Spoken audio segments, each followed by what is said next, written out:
order with the Pledge of Allegiance. I pledge allegiance to the flag of the United States of America and to the republic for which it stands, one nation, under God, indivisible, with liberty and justice for all. The first item will be presentations of the Age-Friendly Michigan designation.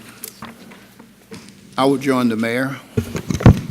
And I would like to call Karen Schrock forward, the chairperson of COSA, our Commission on Senior Adults, and anybody else from COSA if they'd want to join her.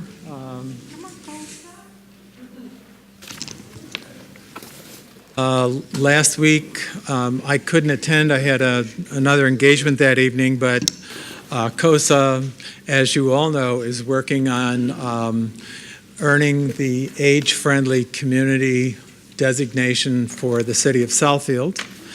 And this evening, the AARP of Michigan chapter would like to take it a step further. They would like to make Michigan an age-friendly state. And so I was approached by COSA and AARP if we would support such an initiative. So I have a resolution tonight to read and ask for council support on. So if I may, I will get right to it.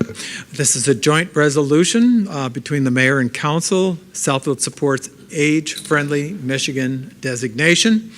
Whereas 1 in 3 Americans will be age 50 or older by 2030. 1 out of every 5 people in the United States will be 65 or older.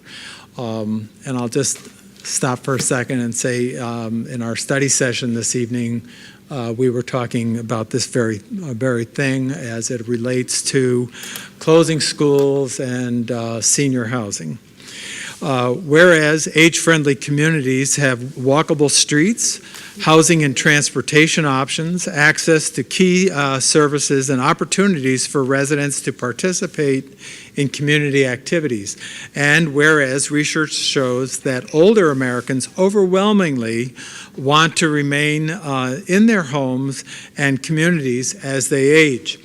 And whereas AARP is an affiliate of the World Health Organization, WHO, Global Age-Friendly Cities Program, and has developed an AARP network of age-friendly communities to encourage and promote public policies that support healthy aging and thereby improve the health, well-being, and quality of life for older Americans. And whereas AARP network of age-friendly states and communities encourages states, cities, towns, counties to work within the 8 domains of livability by increasing attention to outdoor spaces and buildings, to transportation, to housing, social services or social participation, respect and social inclusion, civic participation, communication and information, and community and health services.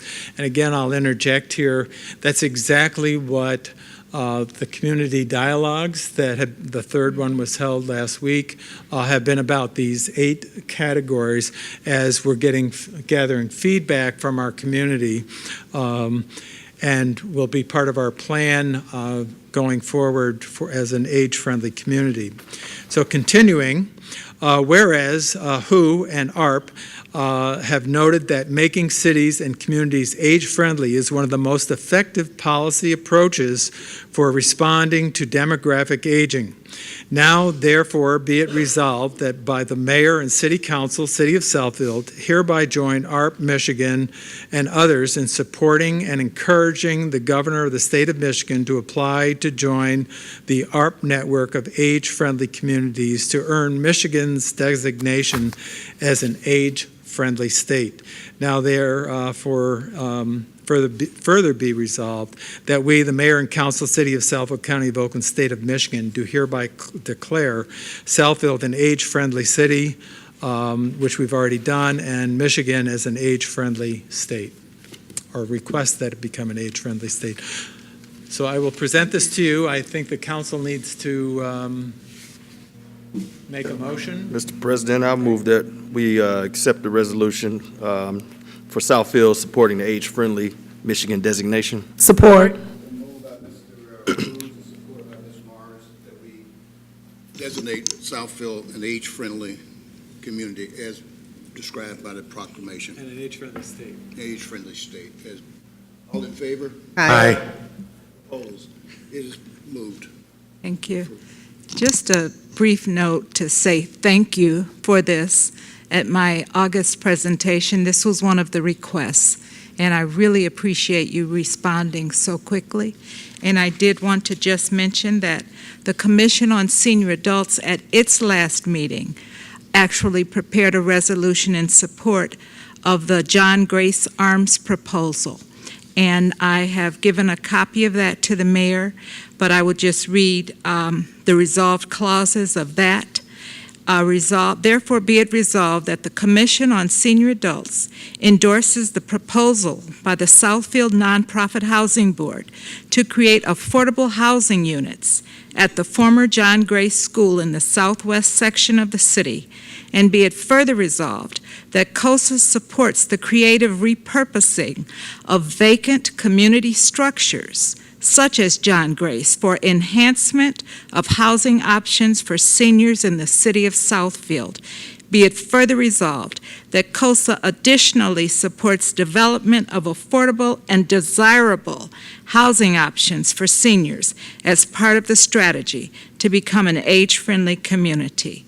And we passed that resolution at our meeting last week. So thank you very much, and we look forward to continuing to work with you.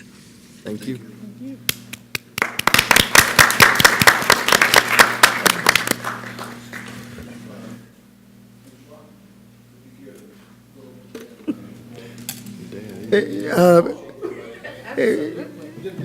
Dan, go ahead. Before you leave there, why don't you talk about the receiving of the award that we got? From earlier. Yeah. For the planning award, Yeah. save that. Thank you. So you're not getting up at the same time. Your name, and Huh? your name is? It was on the table, I think, in there, wasn't it? The award? Did you bring it down? I thought you were going to keep it. I gave it to him right away. Still there? Yeah, we just go ahead and get it out of the way while I've got a bigger audience. And while we have some time here, one of my first duties as a councilman, I attended Ms. Schrock's age-friendly meeting, and I've been supportive of this process since day one. And it's a very wonderful project, and as indicated, the ingredients are there. We are an aging community, but we want to be age-friendly as we move along. Terry, is John there? Okay. You know what, I'll go up and get it after, but for right now, as long as we're here. Here comes John. You got it? John, do you still have didn't that? have it. Everybody's running. Right? Well, while we're waiting, I do want to make an announcement that on Friday evening in Grand Rapids,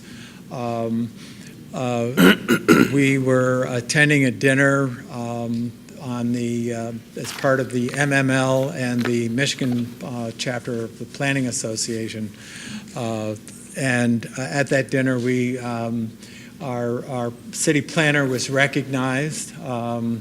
Mr. Crode was presented with his 30-year pin. He doesn't look that old. For membership in the Michigan chapter of the American Planning Association. So congratulations.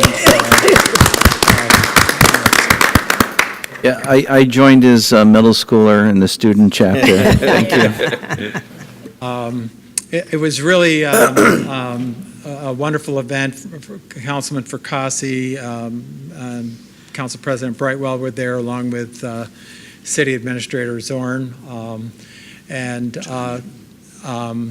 Ms. Morris. she was at the conference. She wasn't at the dinner, but she was invited.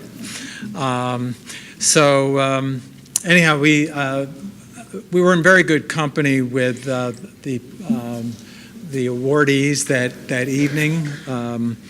This is the, I want to say it's the medal we brought home, but really it's plastic. Big cheese. he Okay. gets it. We don't get them up there that often.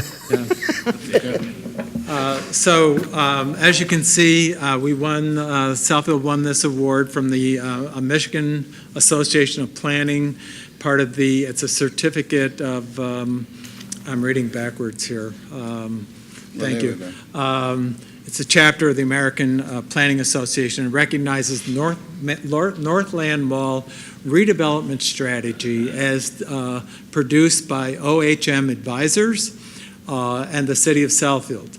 And for that, we received the 2018 Planning Excellence Award for Economic Development Planning. So this is a validation of the work that we have done with our Northland Planning Committee, our DDA, our City Council, Planning Department, City Administration. And it's always good to have validation from an outside entity telling you, in this case, you're on the right track, that our plan was very comprehensive, and it's great to see this external recognition.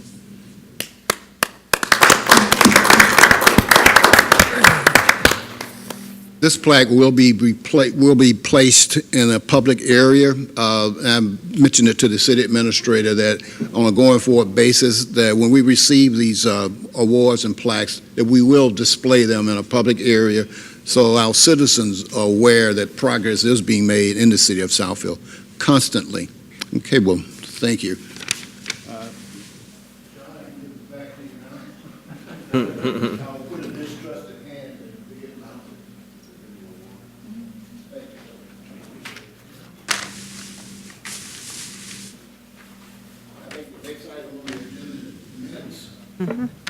President, I'll move approval of the regular minutes of August 27, 2018.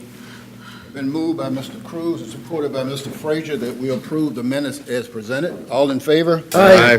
Opposed? Okay. All righty.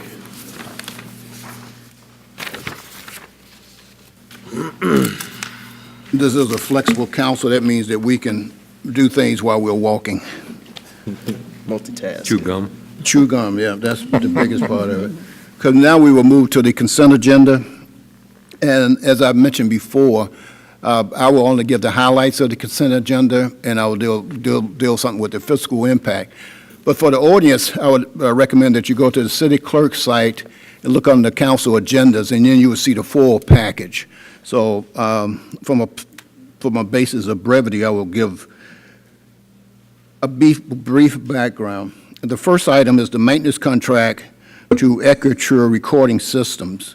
Historically, the Southfield Police Department has maintained an annual agreement for the maintenance of the Public Safety Communications Center recording system with Equiture, formerly it was DSS Corporation of Southfield, Michigan. The current maintenance agreement expires October 31, 2018, and the department is seeking permission to enter into a 5-year maintenance agreement with Equiture. The fiscal impact. The proposed 5-year maintenance agreement fee of $49,875 will be paid on an annual basis in the amount of $9,975 per year. The annual amount is flat to the previous agreement. Funds for this service are provided in the 2018-2019 Motor Pool Communications contract / professional outside services budget. Beginning November 1, 2018 through October, this contract will be beginning November 1, 2018 through October 31, 2023. The first-year payment will include a one-time installation and shipping fee of $750. The next item, a receipt of bid on water main installation and repair parts for the Water and Sewer Department. On August 30, 2018, the Purchasing Department received 2 bids for water main installation and repair parts for the Water and Sewer Department. The bid specification included 10 lots for various items. These items will be used for the repair of water main breaks and the installation and repair of water taps. The city recognized Core and Main is the only vendor authorized to distribute Colissimo Gate Well as requested in Lot 9.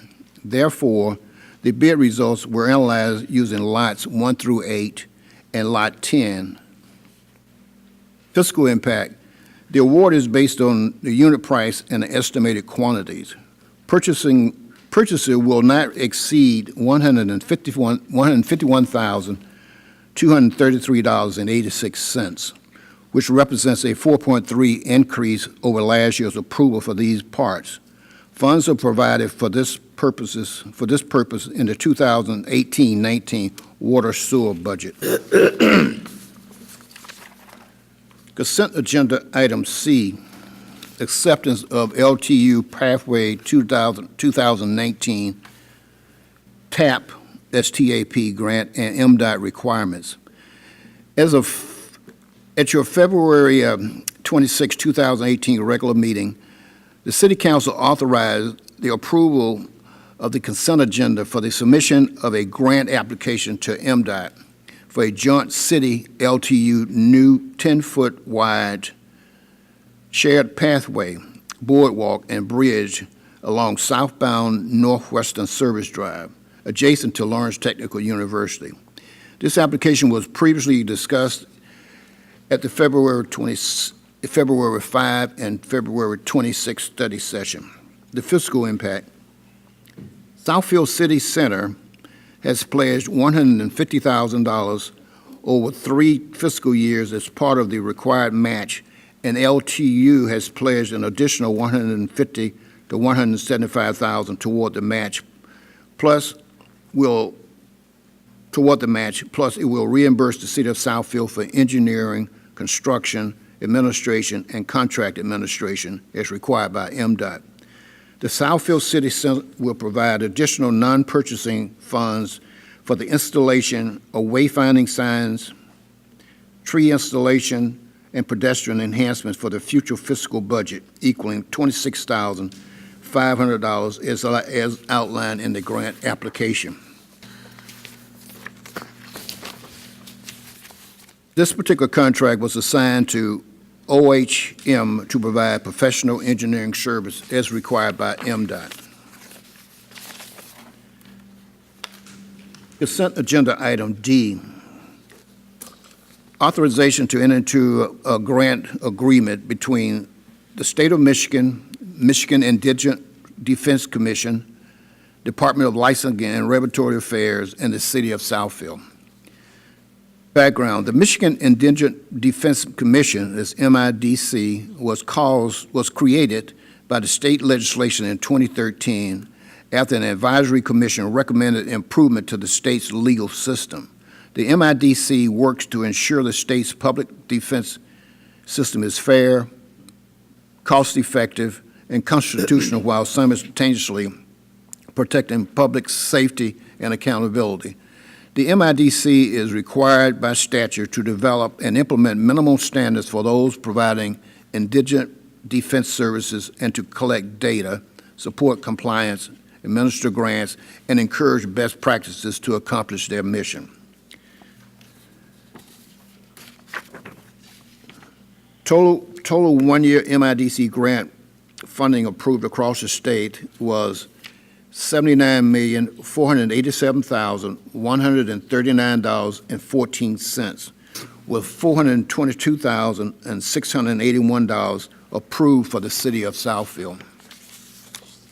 The fiscal impact of this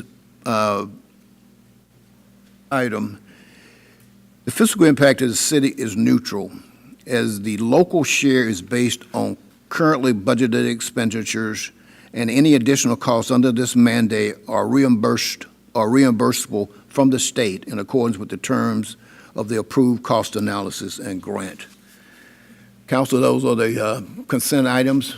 Mr. Chair, I'd like to make a motion that we approve the consent agenda items A through D. Support. Been moved by Ms. Morris and supported by Ms. Taylor that we approve items, consent agenda items A through D.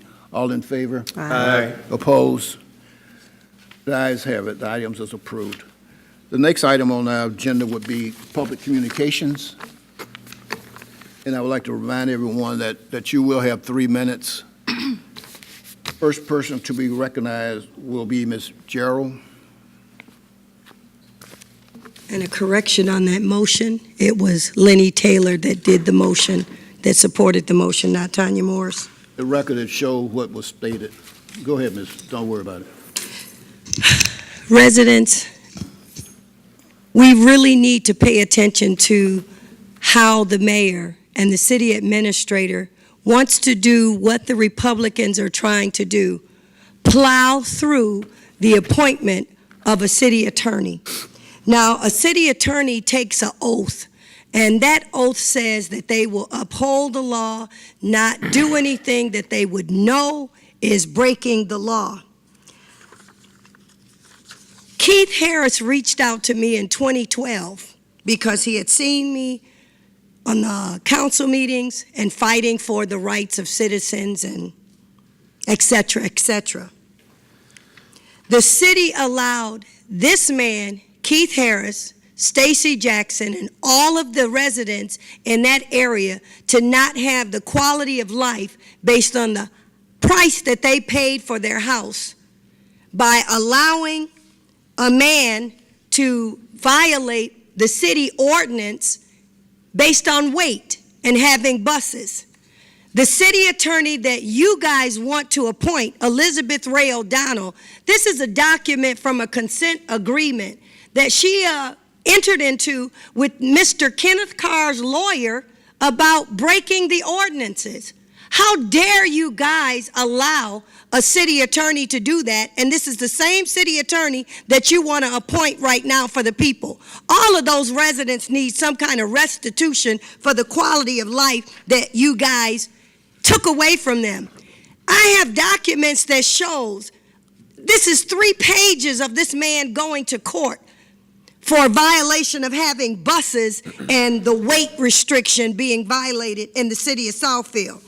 This is what it looked like in his backyard in a residential area. This is unacceptable. And this is the same city attorney that you guys want to put here, the same city attorney that quit in 2013 and moved on to bigger and better things. Well, are the things not so big and better? She's a real estate attorney. She doesn't really have the municipal experience that you guys are playing her up to have. She was a deputy. Now, Mr. Kenneth Carr, he has a garage. He has a bus depot.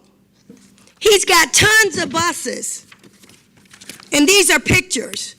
Why did he need to keep buses in a residential area and violate the quality of life for the residents that live there?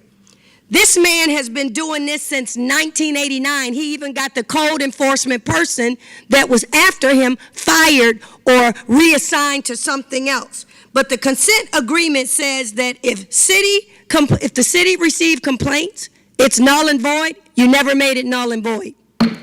I know when my time is up. Thank you. The next person recognized is Mr. Mullen.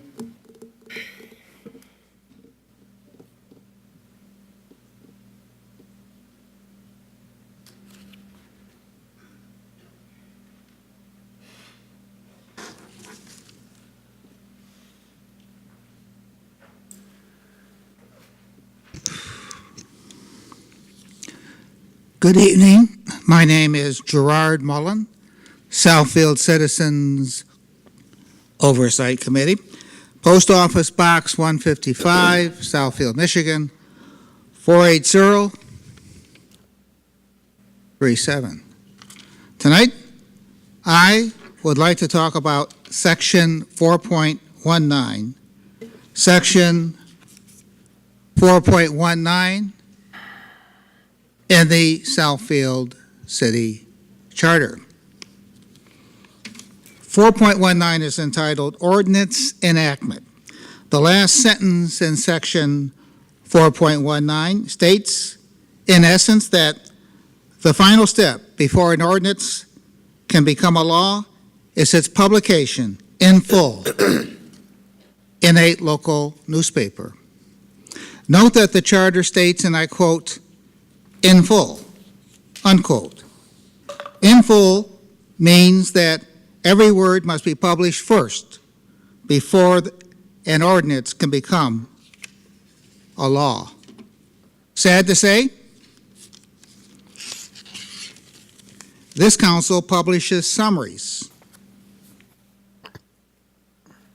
of ordinances instead of true copies in full, in violation of Section 4.19.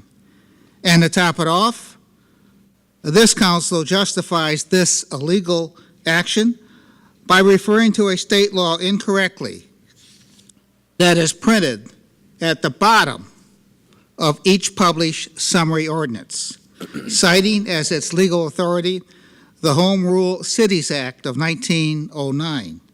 But this law doesn't apply to Southfield, and here's why. The Home Rule Act refers to when a city charter is silent on the subject of summaries. In that case, a city may use the 1909 state law as its legal authority to publish summaries. But this is not the case here in Southfield, because the charter is not silent on the subject of summaries at all. In fact, the charter prohibits summaries, yes, prohibits. In 1958, the Southfield Founding Fathers put in place a clause in Section 4.19, stating that council is, quote, required herein, unquote, to publish in full a true copy of each and every city ordinance. Thank you. The next person to be recognized is Mr. Breaker, Mark Breaker, B-R-A-I-K-E-R. Not present, okay. Next person to be recognized is Ms. Stacy Jackson.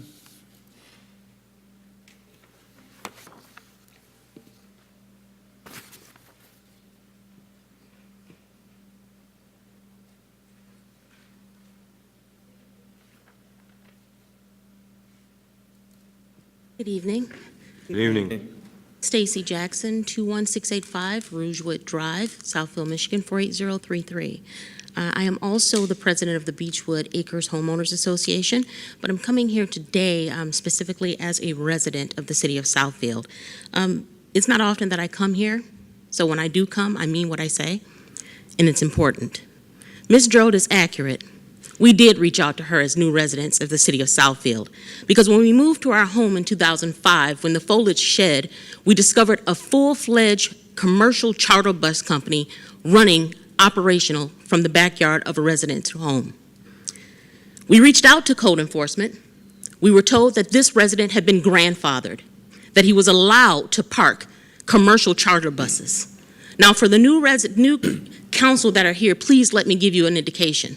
I am not talking about minivans that you load up grandma and go over to visit. I'm talking about think Greyhound and leave the driving to us. We have documents showing that as early as 1989 and before that, this resident went and was approved to park commercial charter buses in his backyard. Mind you, our area is a federally protected wetland registered floodplain. It was illegal 30 years ago to park buses, just as it's illegal today to park buses in a backyard encroached on a wetland that encroaches on the Rouge River Ravine. This man was consistently allowed for 30 years to park up to 9 commercial charter buses encroaching the Rouge River as close to the river as I stand to you today. how much blight and devastation my family had to endure to move here as new residents, and to be told that this man was grandfathered. Records do show that the moment a resident complained, this resident was supposed to be allowed 45 days to vacate those buses. He did not. It was not until 2014, after our family had endured up to 7 years of no enjoyment of our home in this city. That is unfortunate. Public record shows that the attorney involved with that is the very one you seek to appoint to be city attorney. I find that she is a flawed candidate. She is unethical, unlawful, negligent, and at the very least has shown a documented history of execution of poor judgment. If you appoint this woman, you will be executing poor judgment in seeking counsel. I believe that this council should vet a qualified candidate and not simply seek a counsel who is a former member of a past clique to help cover up corruption. Thank you. The next person to be recognized will be Mr. Harris. My name is Keith Harris. I'm with the organization All Race and Life Matter. Our P.O. Box is 2769 48037. We're also bringing in the National Action Network. We're starting the first chapter of the National Action Network here, me and residents, Eddie Peoples, and other residents. So we're going to fight this 100%. We cannot have Ray O'Donnell back in this city. My family's had a bomb threat placed on their house. We've been threatened by a carload of white boys. When we filed a police report, nothing was happening. Nothing happened. I mean, Kenneth Carr had that kind of pull in this city. He really did. But at the same time, Ray O'Donnell removed the transcripts from Ida White and tried to reword it herself. We had to file 6 FOIAs and get the transcripts, and still she got them wrong. She didn't just leave this city because she wanted to. She left this city because we were about to file charges on her. This whole code enforcement department is corrupt. Ray O'Donnell, we need a prosecutor who's going to prosecute police officers, code enforcement, white, black. There shouldn't be a prosecutor in this city that ain't going to be fair about prosecuting anyone when they violate the law. That's not Ray O'Donnell. That wasn't really Sue Ward-Wachowski either, colluding with her husband. We need an honest prosecutor in this city, but most of all, my thing is we got to stop replacing black men and women with a white woman as a minority. My son didn't need to see black faces in high places, just like we elected you, and my son could look up here and see African-American people here on this council. My son needs to see an African-American police chief or an African-American person sitting there as head counsel. This is an influence to our kids. Ray O'Donnell is not an influence to nobody but the people who want her to help further cover up the crimes of this city. We really need to change this city into an honest city. The National Action Network, Take on Hate, other organizations are willing to join me if she come.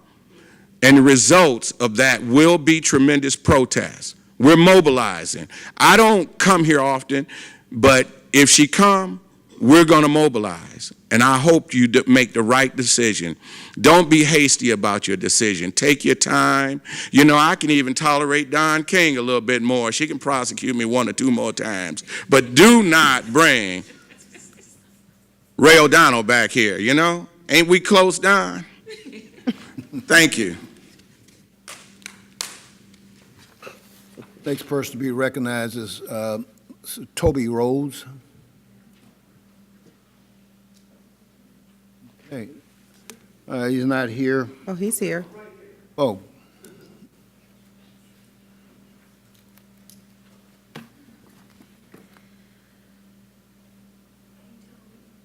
Hey, Pam. Toby Rose, 17001, New Jersey, Southfield, Michigan, 48075-248-569-7189. I found out that the position that was vacated by a prior city attorney, and boy, was she corrupt. I mean, her and her husband were They were running roughshod through Southfield. I mean, with her, we lost Northland. I mean, once you lose Northland, once you lose a shopping mall, I mean, good gracious. I mean, I don't understand why nobody seems to understand the seriousness of that. I mean, we're going to be paying for that for decades.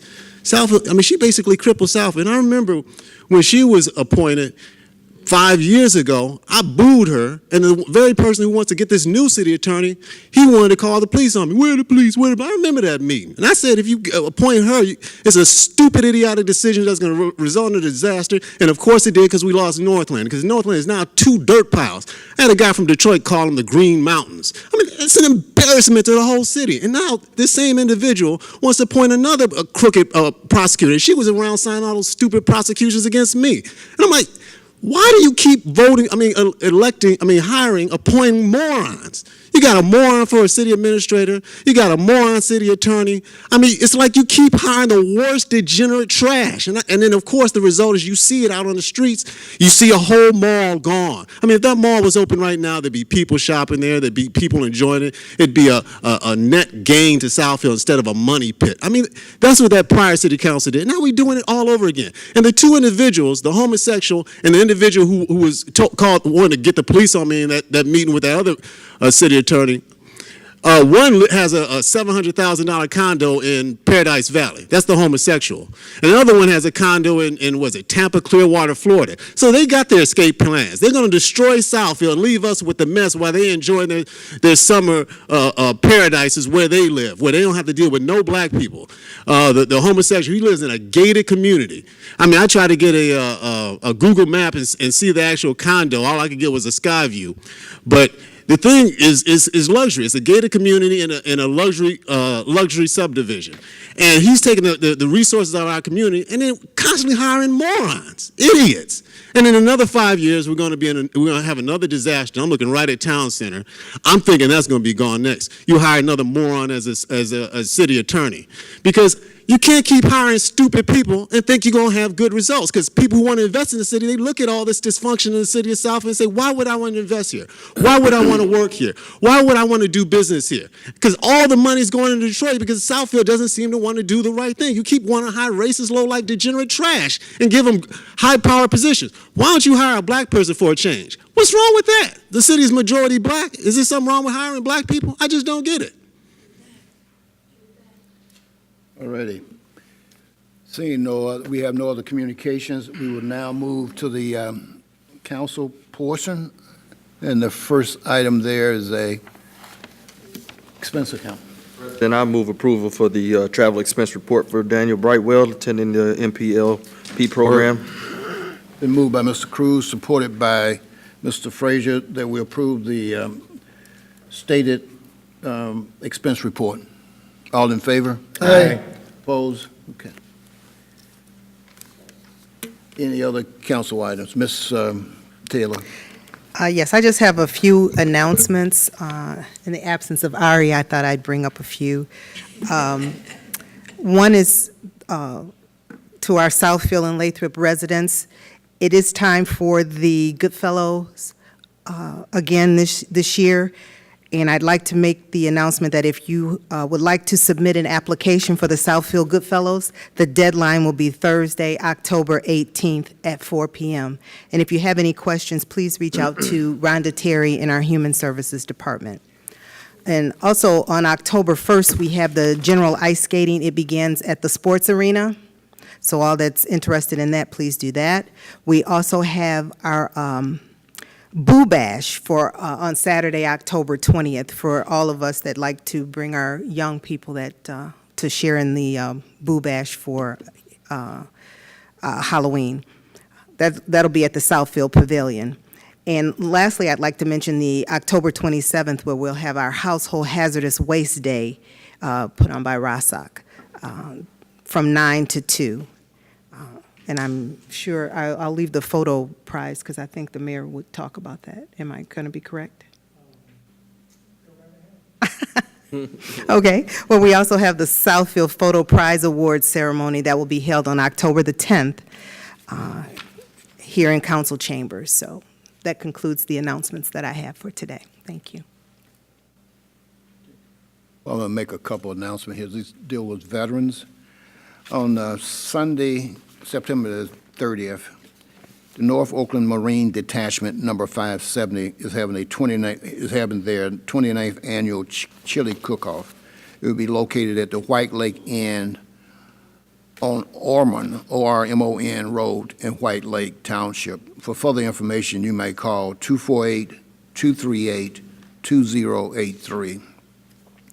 On Wednesday, October the 3rd, 2018, the Southfield VFW Post 2645 will be holding its monthly spaghetti dinner and social at 24222 West 9 Mile from 5 to 7 p.m.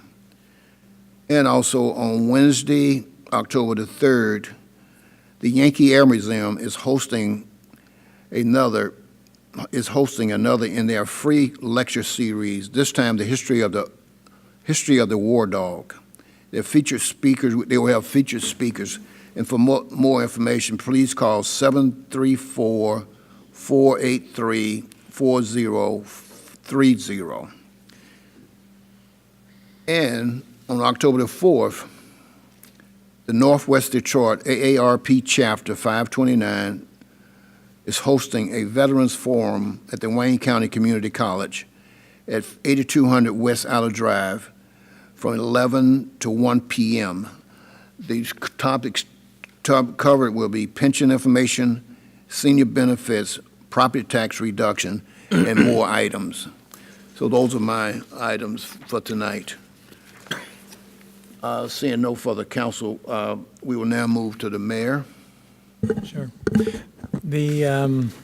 Just to elaborate a little further on the photo prize, this is our second year, and the voting ended on August 31st, and they're still up if you want to see the entries. They're outside the Parks and Rec building, but on October 10th in Chambers here, we will be announcing the winners. The announcement will be made by the Community Relations Department, and anybody can attend. Obviously, all of the finalists are invited. The other thing I wanted to mention tonight, if you read your Southfield Sun last week, you saw that pretty accurately there was a story about the road construction. As you know, we have projects on 11 Mile, 9 Mile, Lockdale, in Pinewood Manor subdivision, and Northwestern Highway Service Drive. And then we have the Safe Walks to School grant, the sidewalk installation in the neighborhoods at 10 Mile and Greenfield. All of these projects have been impacted by this labor dispute that's now in its third week. I got a report today that they are at the table finally, so there is discussion going on. I know in Pinewood Manor they're continuing to work. Some work is being done on each of the sites where it doesn't involve the striking parties. But it does concern us greatly because, obviously we have a window in which to, weather-wise, to complete these projects. And so, we'll just have to keep you updated. Hopefully this labor dispute will not go on much longer. Probably most critical to us is the work on Northwestern Service Drive, particularly as it impacts the Northwestern Service Drive and Evergreen intersection. We've had a bottleneck there all summer, and we were really hoping by now that at least that part of the project would be resolved. Again, we'll update you as this develops. Mr. Administrator? Yes, Mr. President. I wanted to comment on our septic sewer situation. The City of Southfield is currently going through a grant process, a planning grant process for our water and our sewer system, a $2 million grant. That will set in place future planning exercises where we're asking the state for additional money from the state revolving loan fund. Here's the connection to the septic sewer. In 1999, the city bonded $38.3 million to install sanitary sewers in parts of the city, primarily the west end of the city, for the benefit of 2,000 households, just right around 2,000. So that's roughly the cost of $19,000 per household. Most of that debt has been retired. We've got about another 3 years.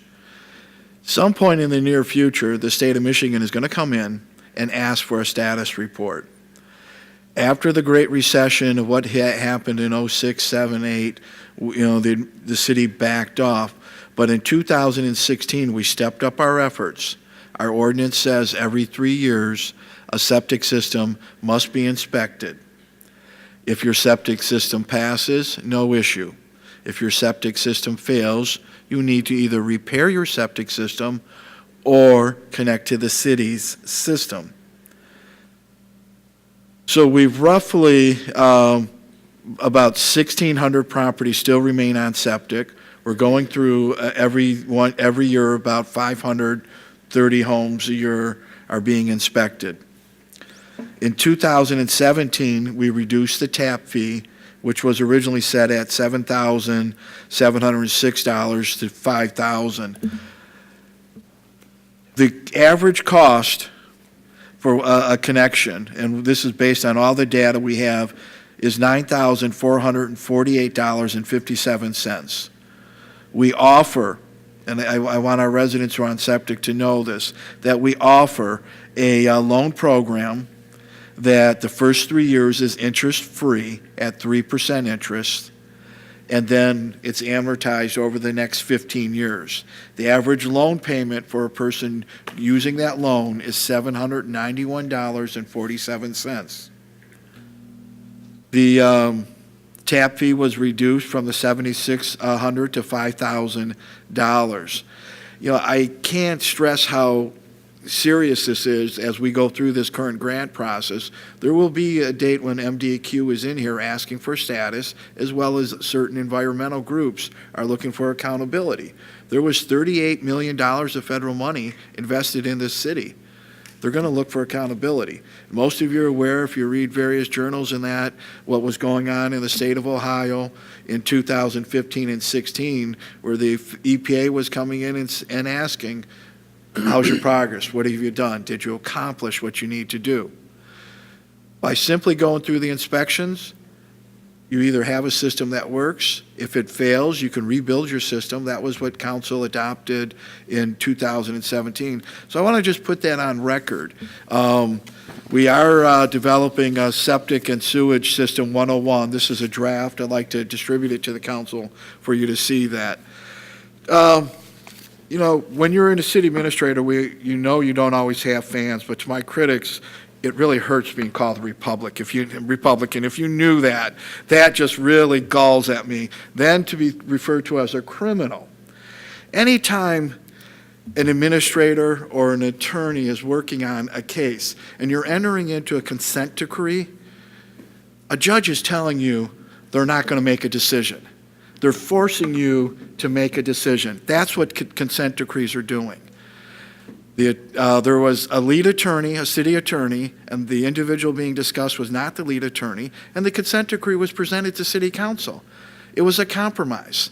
Does anyone like compromise? No. There is an ordinance in place that the situation described earlier, none of us would like to have had.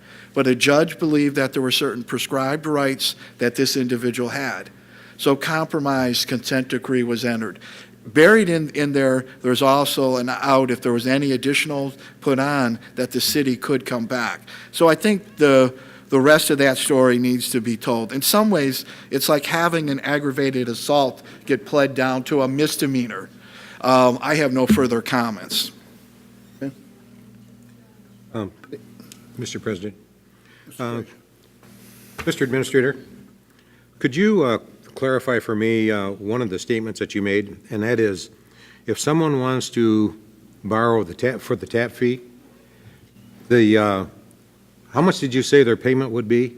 If their average, the average payment, the first 3 years would be interest only, and then if their average, based on what we've seen, would be a payment of $791.47 annually. Annually? Annually. That's the part that you That's- left out. Yep. Yeah, and I want to make sure that people understood that it was that much annually, not every month. Yeah, that's correct. We've not had any go over 20,000. Yes. And when we've gone through this, when we did some in '08, we did have one that went over 20,000. Right. And also, the second piece is, if their inspection fails, they can rebuild. They have the option of rebuilding, providing they have enough property to rebuild. That's correct. For the drain field. Yep. So, They have to build an operable system. that's right. I'm wondering if I may add that for a number of, I'm having a second series of meetings with the impacted residents starting tomorrow. And what the city took one more step, and we went to a couple of contractors and got unit pricing.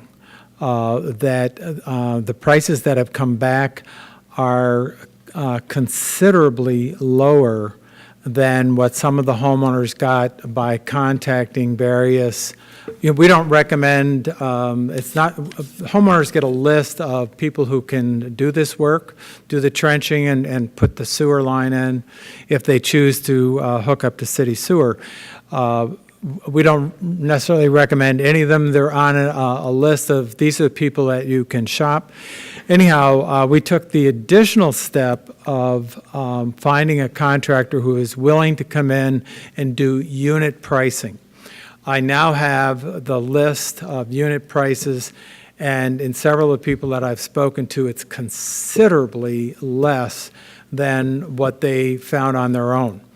For instance, of residents coming in tomorrow, if she decides to connect to city sewer, it'll be $4,000. That is, but of course, each case is different. It depends on the setback from the road to the city sewer. But we heard from residents that they felt were being gouged, as well as that there were changes after they signed the agreement. Then, oh, well, we got to add this on or add that on. And these prices are firm. We have a guarantee on that. And again, it's still the resident's choice to decide whether or not to take this quote or find somebody else or repair their septic system. But we have some very, very positive quotes for people who have a failing septic system, need to do something about it, and is the savings from what other quotes that they've received. Mr. Chairman, Mr. Bakassi. Ken, what about the ones that are like on Inkster Road that sit way back? Those are, I know my daughter-in-law has a septic that was way in the back, and hers was around $18,000 to bring it forward. And, I mean, she's fortunate to get that 3% loan, but. Yeah, once again, it depends, every situation is different. It depends on the distance. It also depends on the topography of the lot. Mm-hmm. But with our compromise that you approved last October, again, the only thing they can't do is continue to pollute. They can rebuild the system. And as I learned, I didn't know a lot about septic systems, but as I learned, replacing a septic field, a whole septic system, can run up to $60,000. It may very well be cheaper, and that's why we had the forum last October at Levy School, that it may very well be cheaper to connect to city sewer than rather rebuild a septic field. Yeah. Okay. All right, we will now move to the attorney. Madam? I have nothing, Mr. President, I have nothing. Okay, good. The city clerk, President, I move approval of the travel expense for Clerk Hawkins. Support. they moved by Mr. Cruz, supported by Ms. Taylor, that we approve the stated travel expense report for Ms. Hawkins. All in favor? Aye. Opposed? Is approved. Thank you. Anything else out of the clerk's office? No, sir. Okay, thank you. The treasurer is not here. The planner is not here. Assessor, engineer, we have nothing to schedule, other than, I want to remind us that we have a meeting with the school board October the 8th. It will be at Michigan First in their new conference center. Dinner will be served. Time again? 6, yeah, put 6, but it might be 6:30. Put 6, just to be, I would have to follow up on that. It will be a joint meeting with the school board and the city of Lathrop Village, their council. It'll be a get acquainted kind of meeting. Okay. We have no ordinances, and with that, this meeting is adjourned. Thank you.